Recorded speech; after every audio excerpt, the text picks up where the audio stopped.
Hello everyone, আসসালামু আলাইকুম। কেমন আছেন সবাই? আশা করি সবাই খুব ভালো আছেন।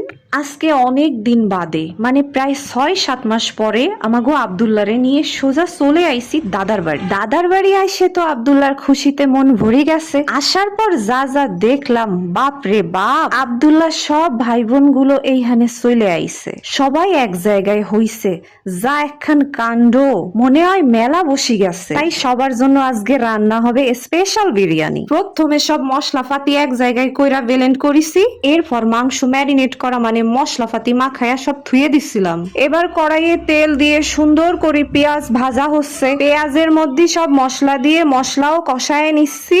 এবার সেই ম্যারিনেট করা মাংস দিয়ে দিলাম, মাংস নাড়ায় সাড়ায় কষায় নিলাম। যা গন্ধ বাইর হচ্ছে না, একদম জিভে পানি চলে আসছি রে।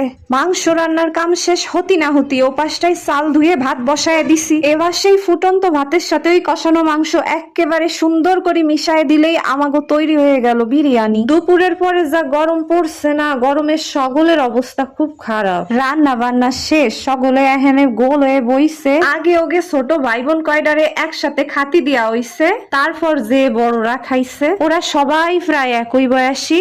আব্দুল্লাহ তো অনেকদিন পর ভাই বোনদের নিয়ে খুবই আনন্দ করিছে, মজা করিছে। ভাই বোন সকলে একসাথে পাতিয়ে বসি চমৎকার করে বিরিয়ানি খাচ্ছে আর মজা করতেছে। বাবা! আর ওই দিন এত গরম পড়েছিল যে বিকালে ছাদে যে ভাই বোন মিলে সব কয়রাই গোসলও করিছে। যাই হোক, ভিডিওটা ভালো লাগলে লাইক দিয়েন কিন্তু, আর চ্যানেলটা অবশ্যই সাবস্ক্রাইব কইরেন। আল্লাহ হাফেজ।